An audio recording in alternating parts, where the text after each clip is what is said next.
শাবনূর আর কিছুটা মুটিয়ে গেছে। শাবনূর নিঃসন্দেহে একজন উচ্চ মানের অভিনেত্রী এবং জনপ্রিয় অভিনেত্রী। বাংলাদেশে সে যথেষ্ট ভালো কাজ করেছে, কারণ আমরা যখন হিসাব করি, হিসাবের খাতায় যখন মিলাই, তখন আমরা চলচ্চিত্রে শাবানা ম্যাডাম, ববিতা ম্যাডাম, কবরী ম্যাডাম এদেরই সারিতেই, একই সারিতে আমরা মনে করি শাবনূর, আমরা মনে করি মৌসুমী, আমরা মনে করি পপি, আমরা মনে করি পূর্ণিমা, এরাও একই ইয়েতে কাজ করে। শাবনূর চলচ্চিত্র থেকে এখন একটু দূরে, কারণ তার হয়তো পারিবারিক কারণেই সে দূরে রয়েছে। আর কিছুটা মুটিয়ে গেছে, সে বাংলাদেশে এখন বসবাস করছেও না, সে অস্ট্রেলিয়াতে না সেকেন্ড হোম করেছে, সেখানেই উনি ব্যবসা বাণিজ্য নিয়ে ব্যস্ত আছেন।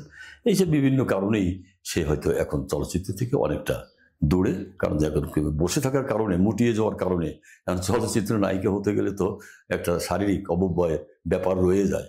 তা আমার কাছে মনে হয় যে সে মোটামুটি পরবর্তীতে কিছুদিন আগে সে ডিক্লারেশনে দিয়েছে আবার সে চলচ্চিত্রে নিয়মিত হবেন, সে ফিটনেস তৈরি করছেন। আমি আশা করছি আবার শাবনূর তার দর্শকদের কাছে ফিরে আসবে, আবার দর্শকরা শাবনূরকে পাবে, আমরা শাবনূরকে পাবো, ভালো চলচ্চিত্র আবার আমরা উপহার দিতে পারবো বলে বিশ্বাস করি।